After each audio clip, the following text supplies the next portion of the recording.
full-blown out war in the entire region. And it will result in almost 20% of the oil flowing out of the region getting curtailed. Straits of Hormuz will be closed. Once oil cargoes don't pass through that region, then the oil prices around the world will fluctuate. Once it sees an upward trend, what would be the situation of the other countries in the world? There will be a panic. America itself is not clear in its objective. They want a regime change means they have to play a long game. But they are not prepared for a long game because Trump has a false belief that if America wants a war with any country for its own whims and fancies, to ensure that its dollar is surviving, in the process if it wants to destabilize other countries' economies, why should we fall into the trap of Americans? America's headache is not our headache. And for our problems and our compulsions, the solution shall be found only by the Indian government. And the solution shall be found in such a manner that it benefits our general public at large. What suits America does not suit India's interest. To destroy Ayatollah Khamenei and the other power structure, it is not that easy. Any air attack has to be commensurate with that of a land attack. They need to follow it up with that of a proper land invasion. So is US willing to send its US Marines into the region? Of course they have 50,000 Marines in the entire area. But Iran is not a small country. It has almost 9 crore population. And if they are going to push the Marines into the region, does the Marines have the global support like what it was there when they invaded Iraq on a false pretext? And Russia is also happy if such a war erupts, because Russia is willing to give weapons to Iran. They are also jumping in. That's what the statement of 𝗙𝗵 Peskov, the Russian spokesperson for the Kremlin, he has stated that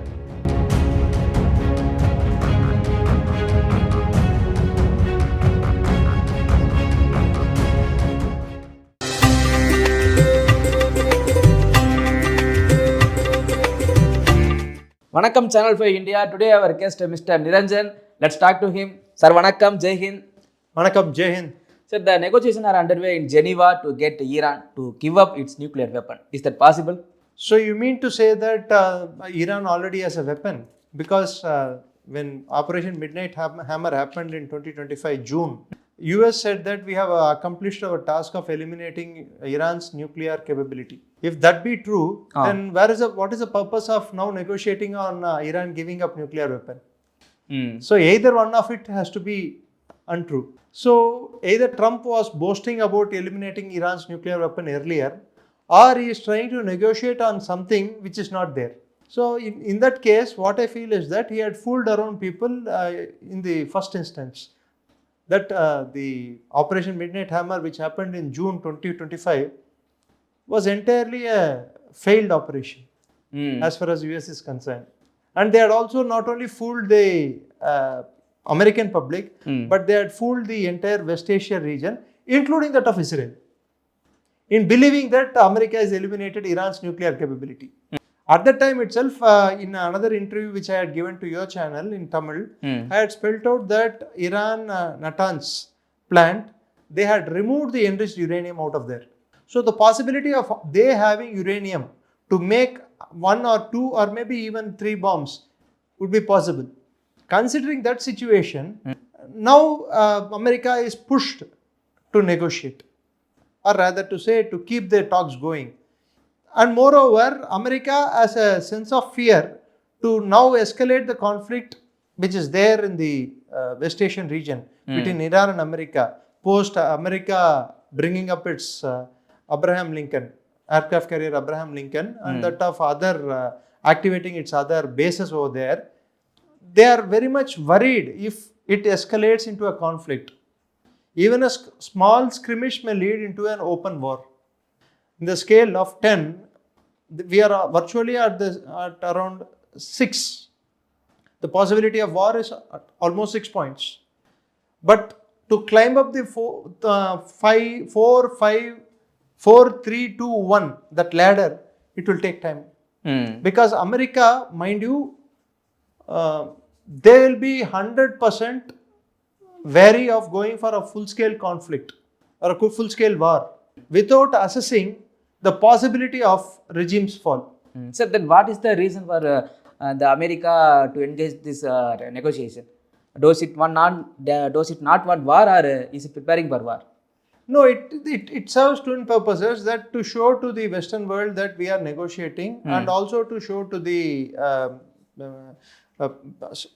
Arab countries that we are negotiating. And it is taking its own time for preparing itself. Some reports indicate that America may go for an airstrike by Saturday. That is, come day after tomorrow, they may launch an airstrike. Sir, already they stationed his warship in this Gulf, correct? Yeah, they have their aircraft carrier ready. They have their bases stretching across the entire region, from Saudi Arabia to that of Kuwait, to that of Bahrain, to that of Qatar, to that of other places, ready in alert state. But the problem is that Iran has potentially 4,500 to 6,000 missiles, which can target all these bases, including that of US naval assets. So that means a full blown out war in the entire region. And it will result in almost 20% of the oil flowing out of the region getting curtailed. Straits of Hormuz will be closed for container traffic, especially oil cargoes. Once oil cargoes don't pass through that region, then the oil prices around the world will fluctuate. It will see an upward trend.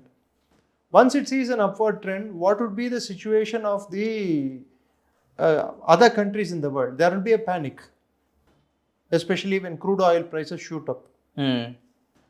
Through this panic, who are the beneficiaries? If we just think about it, the first beneficiary will be the US, because they are selling the shale oil. The second beneficiary will be Russia. And Russia is also happy if such war erupts, because Russia is willing to give weapons to Iran. They are also jumping in. That's what the statement of 𝗙𝗵 Peskov, the Russian spokesperson for the Kremlin, he has stated that they will definitely jump in favor of Iran into the war. China is already supplying weapons, and it is said that China may be supplying 50 fighter aircrafts. But the other important thing to note is that Iran doesn't have a substantial air force. Post the Islamic Revolution, their air force is decimated. It is virtually nothing remains. That too, after the Iran-Iraq war, they had to cannibalize their own aircrafts to maintain their fleet. But now even that fleet is obsolete and outdated. So whatever remains cannot be used for this modern warfare. So their air assets are basically that of drones, which are highly capable and potential of targeting targets across the spectrum throughout the West Asia region, including that of what is there in the sea. And they can easily target soft targets like oil tankers and cargo. So we must not forget. At this juncture, so if China is going to supply 50 aircrafts, the question arises, who are going to pilot it? So that needs to be watched. Apart from that, they are supplying other weapon systems also. So while wargaming it, one thing we can understand, America has to clearly set its objectives. What is its objective? To eliminate the Ayatollah Khamenei and his Grand Council and political leadership headed by Pezeshkian, the president, or to eliminate IRGC command and control, or to destroy the oil fields. I think the last option is out of the board, because once you destroy the oil fields, then what is the purpose of this entire war? So to destroy Ayatollah Khamenei and the other power structure, it is not that easy. Any air attack has to be commensurate with that of a land attack. They need to follow it up with that of a proper land invasion. So is US willing to send its US Marines into the region? Of course, they have 50,000 Marines in the entire area. But Iran is not a small country. It has almost 9 crore population. And if they are going to push the Marines into the region, does the Marines have the global support like what it was there when they invaded Iraq on a false pretext in 2003? Or for that matter in Afghanistan? Let's not forget that any invasion like that of Iraq or Afghanistan had the sanction of UN. But in this war, America is all alone. Europe is not standing with it. Especially countries like France will not stand with it. Britain is in its own confusion. Whether 𝗙𝗪𝗏 is going to stay or to go, it will be decided in few days. Because his position has become precarious post the Epstein files. There is internal confusion which is prevailing in UK. Considering all these scenarios, is America capable of going all alone into Iran? If it goes, can it capture Tehran? Sir, but already America stationed its troops in the place like Bahrain and Qatar. Bahrain and Qatar will ready to attack. That is the problem. No, the Arab states themselves are not willing to accept this type of attack. Because they feel that the counterstrike by Iran will completely destroy their capabilities. And not only their military capability, but also their economic capability. They are vulnerable. Their oil fields, their refineries, everything are vulnerable for Iran. If it comes to a strike, proper strike by Iran, using either its drones or by missiles.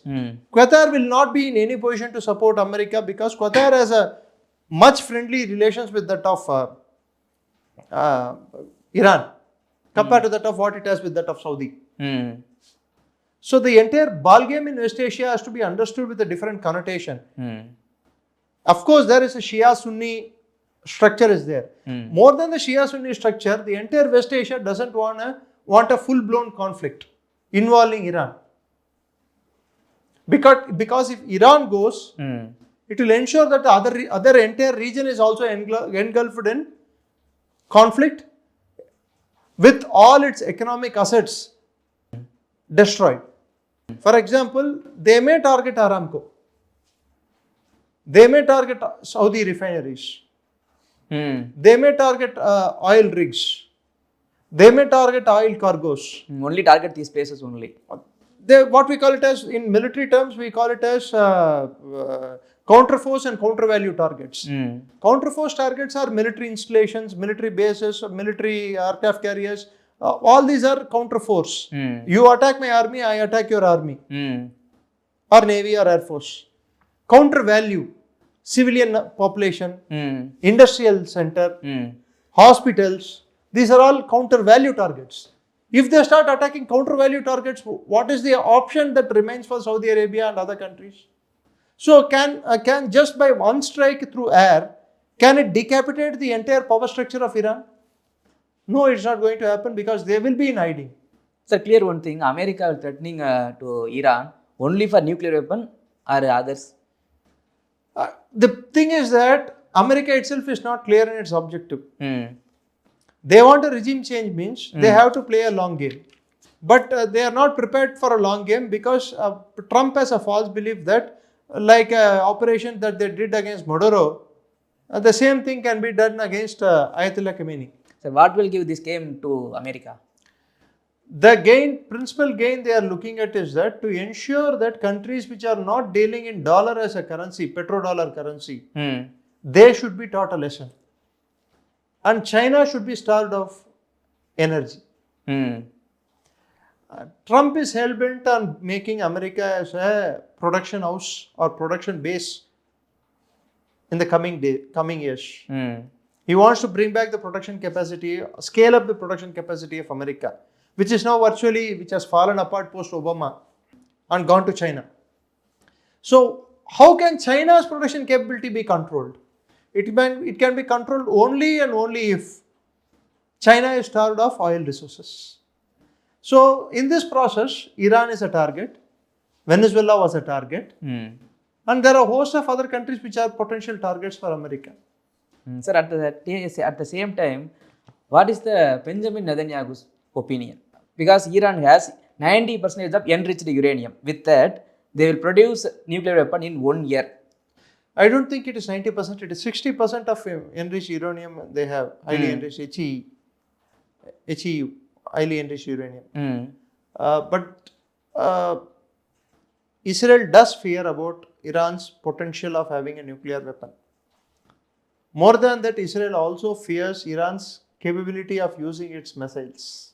Neither the American third anti-missile defense system nor Israel's own Iron Dome can prevent all the missiles that will fly from Tehran. And it will definitely have an impact on civilian nerve centers of Israel. Will Israel be in a position, considering its financial stability and that of its already it has engulfed in a war, a conflict for almost 2 years. Only for past 3-4 months it has found peace. So this peace appears to be very fragile if another war starts in the region. So is Israel happy to have any sort of war with Iran? Means, my understanding is that no, it's not. It doesn't want an open war to happen between that of any of the Gulf states and that of America. Leave alone Iran. Sir, in case Iran will produce nuclear weapon, it's huge damage to Israel, correct? Why should we consider it as a damage for only Israel? It can cause damage even to Pakistan. If Pakistan plays dirty with that of Iran by joining hands with that of America, they can use the same bomb against Pakistan also. What is wrong in it? They may use the bomb against Saudi also. Let's not forget that the Shia-Sunni feud is always there. So it can become the Pakistani bomb will be henceforth be known as Sunni bomb, and Iranian bomb will be called as a Shia bomb. For all practical purposes, now the Pakistani nuclear bomb, if there is one, I underline it. I don't believe there is a bomb now. So considering it, if there is a bomb, they call it as an Islamic bomb, as though it represents this particular Pakistan represents the entire Islamic world. So if Iran is capable of making a bomb, then it becomes the second Islamic country to hold a nuclear bomb. Nuclear bomb is not to attack but to prevent. Any country which has a bomb, it is not to primarily to attack. Except to that of America in 1945, no country with a nuclear weapon has attacked another country with a nuclear weapon. You see the history. The minute there is a nuclear weapon with a country, then the nuclear weapon itself becomes a deterrence. But it can't stop limited wars. A war with a limited objective, a war with a specific intended target. It's not a war, it's an operation with a specific intended target can still happen. The best example being Operation Sindoor. Those type of things may happen. But full blown out war, no, I rule out. Okay, sir. So now what is the situation of Strait of Hormuz now? It's blocked. Oil cargoes are not passing by it. Soon the world will feel the pinch of it. In fact, Iran does run a lot of ghost ships. India had caught hold of 3 ghost ships which were going through Arabian Sea. Sir, how many percentage of trade in their way? 20 to 25% of the global oil trade takes place in this region. At least 20% to be sure. Globally. Global oil production, the entire out of 100% of oil produced in the crude oil produced in the global market, 20% comes from the West Asian region. That will be affected. Not only that, already because of Yemen, Red Sea route is closed. Suez Canal route is closed. So Suez Canal cannot be used now because of Yemen. Now if Straits of Hormuz is also closed, whatever oil needs to be pumped in other regions, it has to go around the globe. Take Cape of Good Hope. Go around South Africa and reach the destinations. So it's going to be virtually a difficult phase. And this energy crisis does not augur well for either the Arab states, which are producing economies, nor the consuming countries like China. And even for that matter, India. That's why Indian government took a conscious decision of diversifying its resource base. Now people may understand why we are purchasing the Russian oil. If America wants a war with any country for its own whims and fancies, to ensure that its dollar is surviving.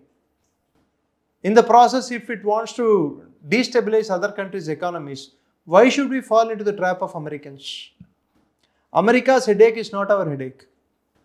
Our problems are based on our compulsions. And for our problems and our compulsions, the solution shall be found only by the Indian government.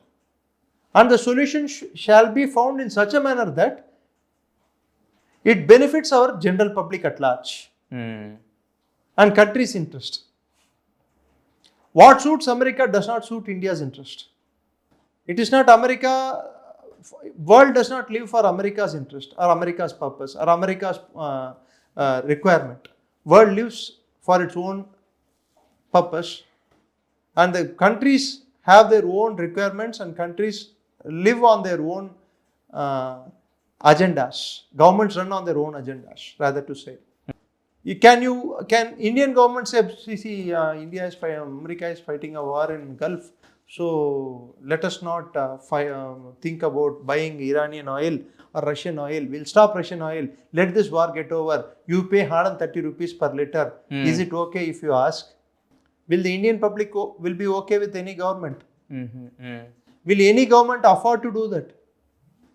I think I still remember in 1990 when there was a war that was taking place in the Gulf region, India did not have enough money. So we had to change the school timings also. The school used to close at around 1:30, morning 7:30 to 1:30, in order to reduce the traffic snarls, traffic jams. Because mostly traffic jams happen between that of 4:30 and that of 7:30. So office timings were changed. Everything went for a change. That's how now you see school timings getting changed to that of, before it used to be 9 o'clock, 9:30 to 4:30. Now it is 8:30 to that of 3:30. And that change still continues even till date. And moreover, for countries like India, which is almost 70% of our requirement or 80% of our requirement is from outside, we must insulate ourselves from these type of conflicts. That such insulation can happen only and only if we diversify our resource pool, which this government is doing successfully. Okay, sir. Next interview, we will talk another one topic. Thank you so much. Thank you. Jai Hind.